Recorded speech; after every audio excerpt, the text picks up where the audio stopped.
Selamat pagi untuk semuanya.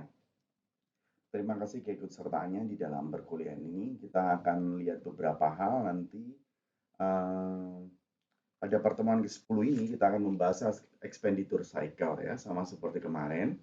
Cuman kemarin singkat memang, nanti kita sampai pada expenditure cycle yang terkait dengan pengeluaran kas. Jadi, kalau kemarin kan kita bahas tentang pembelian, terus kemudian nanti kita akan bahas tentang expenditure cycle yang terkait dengan pengeluaran kas. Jadi ini kan sebuah siklus yang terkait ya satu sama lain di expenditure cycle, yaitu purchase system dan cash disbursement. Itu kita beli dan kita keluarkan kas.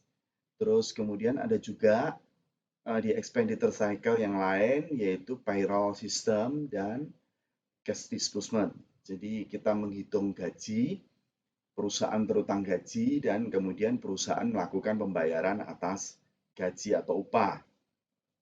Yang lain juga terkait dengan investment in asset, melakukan pembelian atas aset atau melakukan investasi pada aset, dan cash disbursement. Jadi kita melakukan transaksi terkait dengan investasi aset, membeli peralatan, aset tetap, dan lain sebagainya, kita keluarkan uang.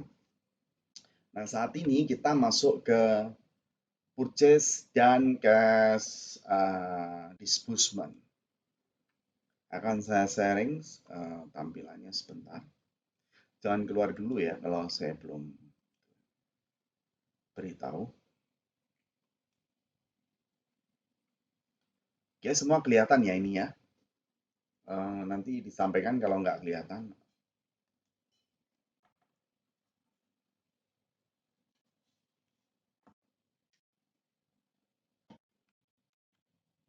Jadi kita bicara tentang expenditure cycle. Saya akan sharing display. Nah, gini ya. Loh, masih separuh nih ya. Ada sedikit arut. Kalau begitu saya off aja. Jadi tampilannya manual aja ya. Semua kelihatan ya ini ya.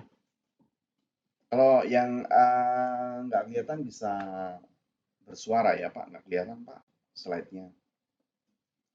Jadi slide yang seperti kita lihat kemarin ya, secara umum memang proses purchasing system, terus kemudian proses penerimaan, penerimaan kemudian melakukan proses pembayaran. Kalau tidak tunai berarti nanti dia harus di ini ya, dicatat di dalam accounts payable. Terus kemudian pengeluaran kas untuk melakukan proses pembayaran atas penagihan dan baru kemudian siklusnya berulang atau berbalik kembali. Ini masih ada yang masuk itu di sistem ya. Oke, saya approval admit all.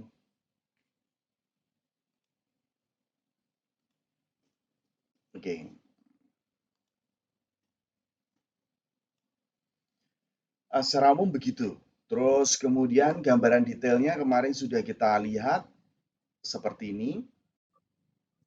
Jadi ada area di mana dilakukan identifikasi atas kebutuhan barang. Terus kemudian dari identifikasi atas kebutuhan barang itu yang saya sebut ada economic order quantity. Jadi nanti diidentifikasi area mana saja yang paling ekonomis. Terus kemudian melakukan prepare purchase order, menyiapkan pembelian, order pembelian, terus kemudian dikirim ke supplier, supplier kirim barang, terima barang, dan kemudian dicatat dalam accounts payable. Nah, dibandingkan dengan order yang diajukan sebelumnya. Nah, sampai di sini sebetulnya ada proses pencatatan di di accounts payable ya. Walaupun nantinya masuk ke post general ledger. Itu post general ledger itu nanti dioperasikan atau diaktifkan di dalam proses pencatatan akuntansi secara umum. Apakah sistem berbasiskan komputer juga begitu? Gitu, tentunya berbeda ya. Pada sistem berbasiskan komputer tidak akan seperti itu. Karena apa? Karena banyak area yang akan dipangkas. Kita akan lihat dulu manual purchase systemnya. Ini sudah kita bahas kemarin, sampai kemudian memunculkan akun ini ya, inventory control or purchase, terus kemudian accounts payable control. Jadi jurnal merchandise inventory atau inventory, kreditnya adalah accounts payable. Jadi perusahaan mulai terutang accounts payable itu atas pembelian inventory-nya.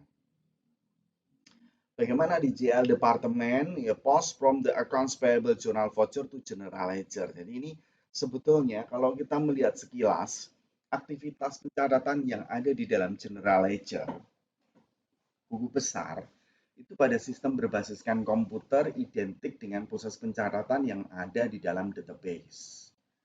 Nah, ini makanya saya tadi bilang bahwa sistem yang berbasiskan komputer itu bisa memangkas aktivitas yang ada pada sistem manual menjadi lebih ringkas, menjadi lebih bisa dikatakan lebih efisien dan lebih efektif ya, karena ketika proses transaksi dia langsung mengupdate ke buku besar ya, dalam hal ini adalah database.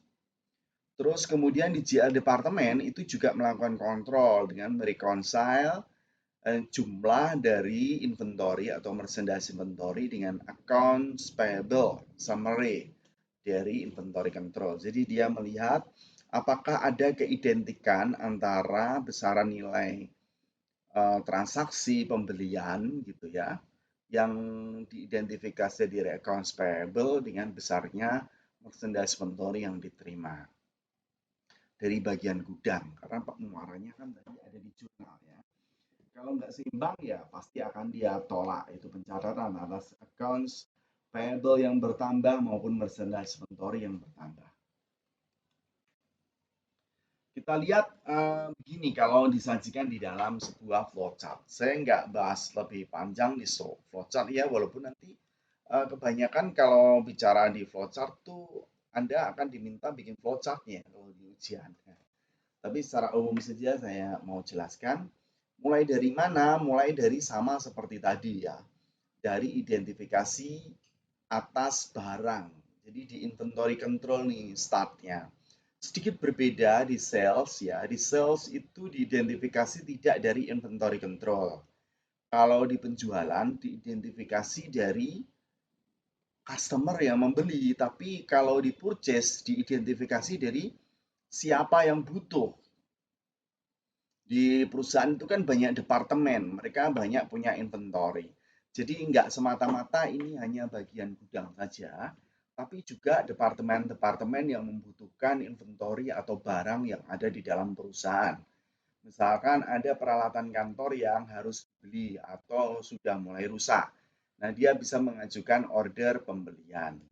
Jadi berangkat di sini nih, inventory ledger, terus kemudian direview recordnya, dilihat apakah memang ini dibutuhkan atau tidak. Terus kemudian memunculkan purchase requisition atau permintaan pembelian.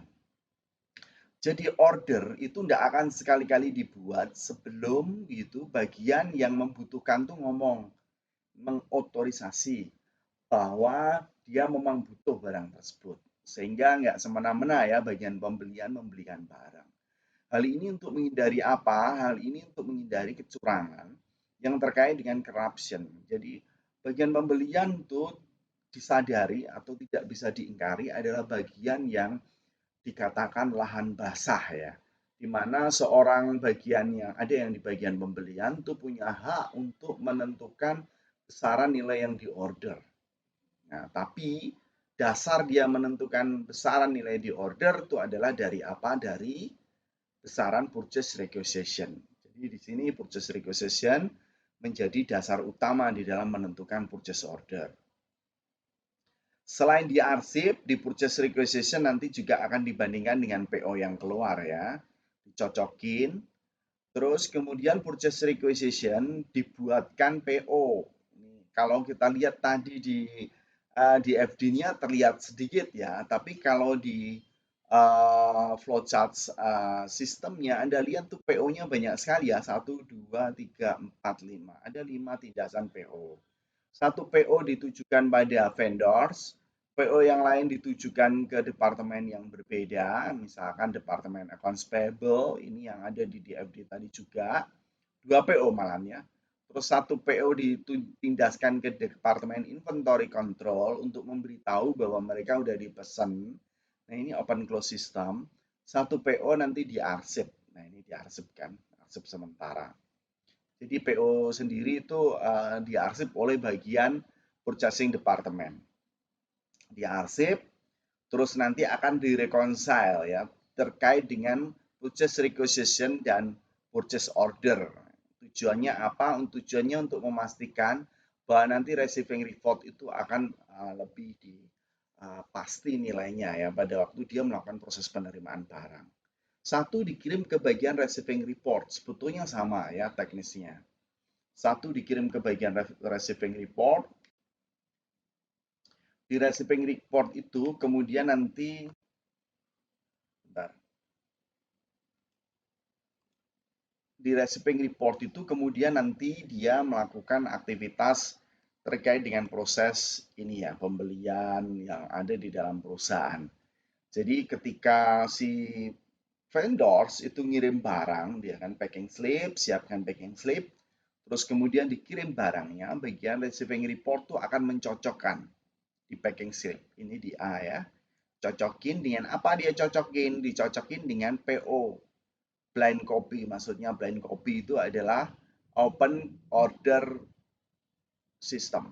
Di mana nanti setelah dilakukan pembelian, terus kemudian barangnya diterima, itu akan diisi nih blind copy ini ya, dari bagian purchase order. Nah, di sini setelah diterima, dicocokin, terus kemudian menjadi receiving report, jadi laporan atas penerimaan barang. Nah, PO yang blind copy tadi kemudian dengan packing slip diarsip dan kemudian disimpan. Nah, receiving report beberapa di antaranya dikirim balik ke bagian inventory control. Di sini bagian inventory control ya. Dia menerima receiving report, terus kemudian diupdate untuk apa? Untuk mengidentifikasi jumlah atau pertambahan jumlah dari nilai inventory yang ada. Dan sisanya dibawa ke purchasing department. Di purchasing department itu kemudian dilakukan identifikasi bahwa tadi order tadi sudah dilayani. Jadi di situ ada close order file itu kemudian digunakan sebagai dasar bahwa bagian purchase department mengidentifikasi pembelian sudah dilayani. Sebelum dia terima, tindasan dari bagian gudang dan juga bagian receiving, dia masih posisinya adalah open purchase order. Nah, kita lihat selanjutnya ya. Receiving report, kemudian beberapa di antaranya dokumennya dibawa ke bagian accounts payable. Untuk apa dibawa ke bagian accounts payable? Untuk mencatat proses pembelian dalam jurnal accounts payable gitu ya. Sehingga ketika terjadi pembelian itu akan muncul nanti accounts payable dalam posisi bertambah atau di kredit. Nah, kemudian di situ baru di post liability atau kita terutang. Jadi sekali-sekali tidak akan kita jumpai perusahaan terutang sebelum dia terima barang. Gitu. Itu kalau di dalam teori begitu. Walaupun di prakteknya tidak begitu ya, karena slip tagihan itu bisa muncul belakangan atau barangnya yang muncul belakangan. Ini kalau saya mau identifikasi seperti itu. Nah, kemudian nanti laporan sisanya akan dibawa ke General Ledger. Nah, di General Ledger inilah kemudian nanti informasi terkait dengan besaran nilai tadi, jurnal voucher atau voucher accounts payable itu direconcile dengan apa? Dengan informasi yang ada dari ini gudang ya, ketika gudang sudah mengidentifikasi bahwa dia sudah menerima barang. Jadi ada proses mencocokkan antara value yang ada di D itu di bagian gudang ya ini, yaitu dia men-summarize gitu, update atas inventory-nya. Jadi ketemunya kalau kita lihat nih, kalau di jurnal kan selalu di dalam jurnal penjualan adalah ada nilai dari accounts payable bertambah gitu, dia posisinya kredit naik, Sementara ada juga merchandise inventory bertambah.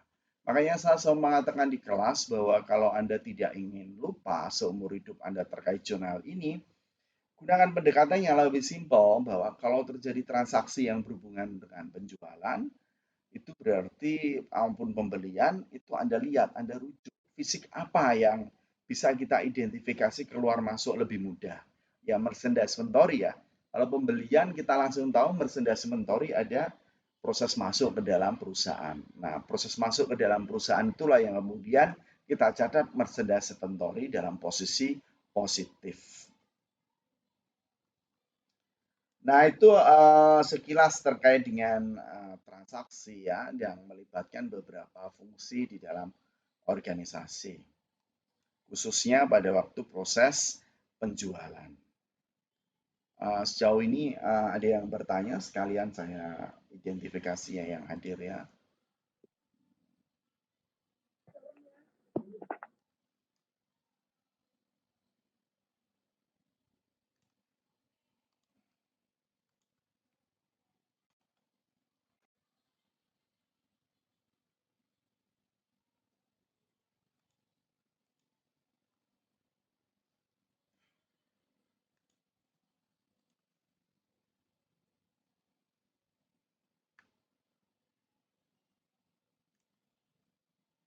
Bentar. Saya belum update itu nanti ada forum yang harus diisi, Anda cukup isi aja forum ya.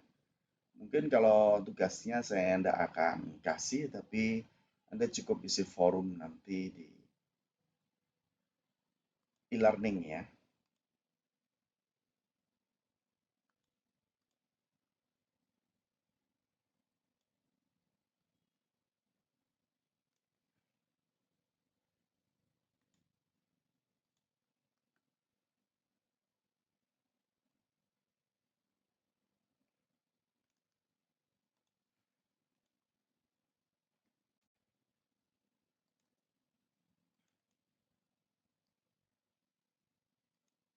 Bentar.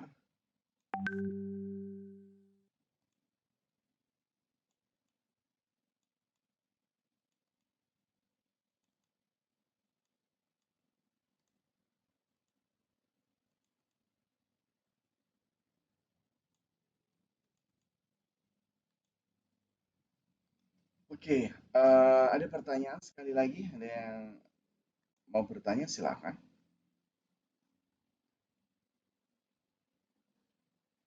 Ada ya, kita lanjut ya. Hmm,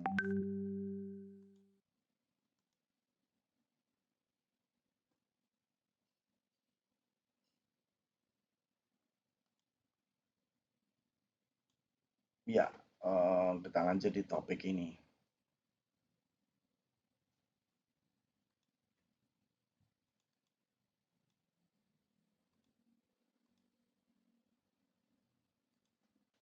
Ya, masih di ini ya, topik yang berhubungan dengan proses identifikasi atas prosedur pembelian yang dilakukan oleh perusahaan. Kita lihat beberapa hal selanjutnya, yaitu bagaimana penjualan itu bisa berjalan dan kemudian dicatat dengan baik oleh perusahaan, khususnya ketika transaksi pembelian itu kemudian menjadi dasar di dalam pencatatan atas jurnal. Karena pada dasarnya kan begitu ya, dicatat atas jurnal, terus kemudian di jurnal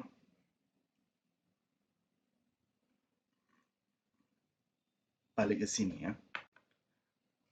Setelah dicatat di dalam jurnal, accounts payable, di kredit, terus kemudian juga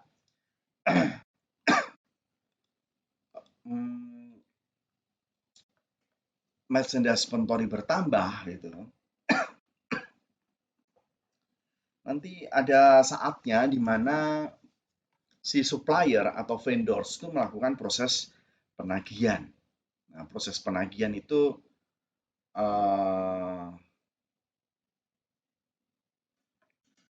bisa dilihat di dalam ini ya, masih ada waktu 10 menit. Saya heran katanya free ya, tapi kok kita masih dibatasi ya waktunya 10 menit. Anda lihat di sini ya, ada DFD cash disbursement di dalam sistem, yaitu Open Application File Resource. Berangkat dari mana ini sebetulnya? Berangkat dari identifikasi atas akun-akun accounts payable yang sudah mulai habis gitu ya. Jadi atau sudah mulai jatuh tempo, akun-akun accounts payable yang sudah saatnya harus dibayar, gampangnya begitu kan ya. Nah, posisinya kan di sini nih accounts payable yang sudah mulai harus dibayar. Jadi perusahaan tuh memiliki sistem di mana dia mengidentifikasi mana saja accounts payable yang sudah mulai harus dibayar. Nah, setelah diidentifikasi jatuh temponya, terus kemudian dibawa ke bagian ini ya, pembayaran atau bagian billing. Di bagian billing itu dia akan menyiapkan prepare cash disbursement. Jadi menyiapkan pengeluaran kas. Pengeluaran kas itu biasanya wujudnya kalau di dalam perusahaan adalah cek ya, dibayarkan ke supplier.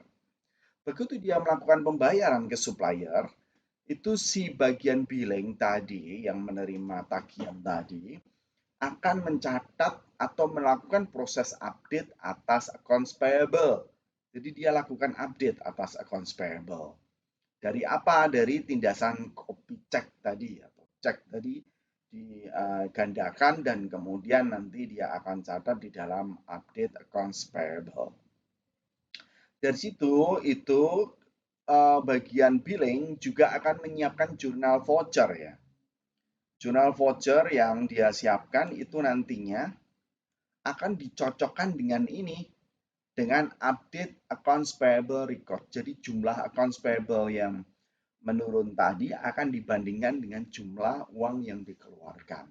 Nanti di-post ke general ledger. Jadi cukup simpel di dalam proses pencatatan khususnya ini ya, pengeluaran kas dan juga atas identifikasi penerimaan kas. Kalau bentuk manualnya itu saya kira juga tidak jauh berbeda ya, proses pencatatan dengan menggunakan flowchart-nya. Polanya juga tidak sama, tapi pada intinya adalah nanti akan muncul ini jurnal accounts payable-nya itu tereduksi dengan didebit dan juga cash-nya akan dikeluarkan atau cash-nya akan dikredit. Manual cash disbursement maupun pembelian itu kalau disajikan di dalam sistem berbasiskan komputer bagaimana ya? Tentunya sistem berbasiskan komputer tuh acuannya adalah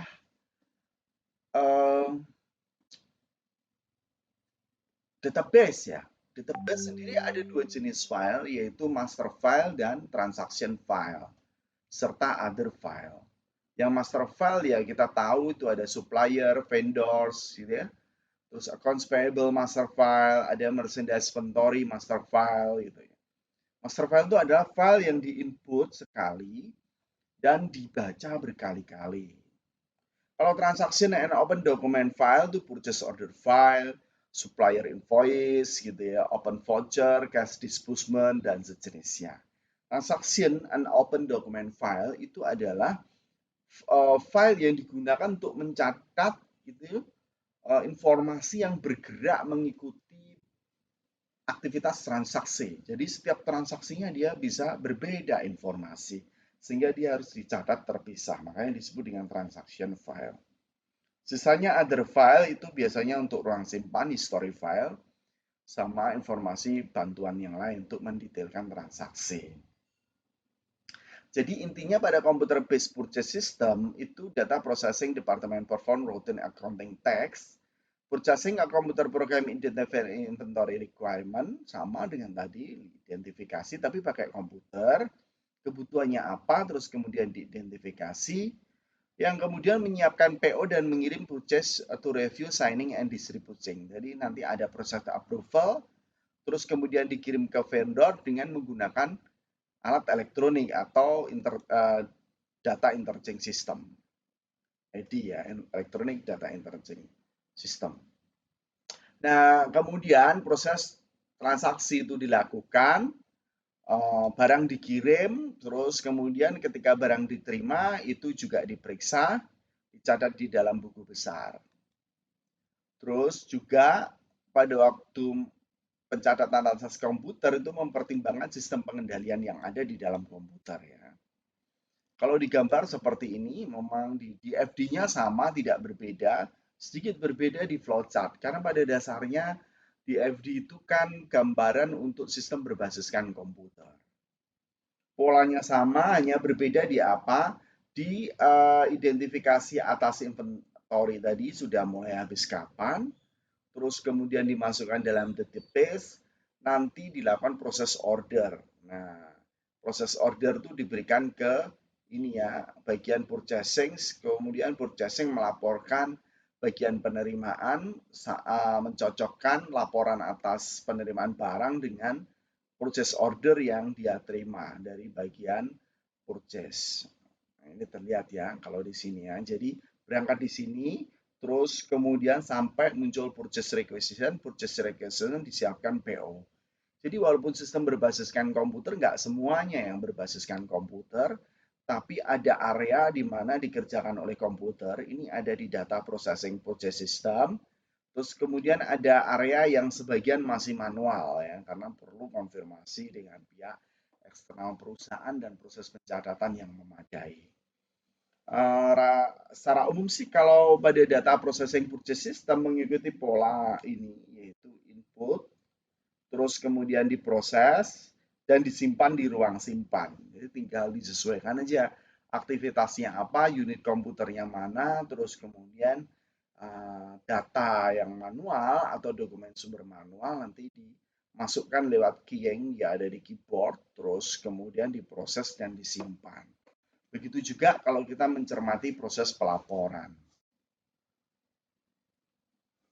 Itu secara umum ya gambaran di dalam sistem berbasiskan komputer. Begitu juga pada waktu proses pembayaran atau cash disbursement, mencermatinya mana yang harus dibayar itu menggunakan sistem pemroses, terus kemudian dilakukan ini ya pembayaran dengan menggunakan sistem berbasiskan komputer. Sampai sejauh ini itu yang bisa saya jelaskan. Nanti akan saya beri beberapa pertanyaan di forum. Anda tinggal jawab. Summary internal control-nya masih sama seperti kemarin, cuma bedanya ini di cash disbursement dan purchase processing itu dibagi dengan dua hal yang berbeda. Transaksian otorisasi itu saat inventory control dia butuh barang atau tidak. Kalau di cash disbursement pada waktu mana utang-utang yang harus sudah dibayar, segregation of duties juga begitu.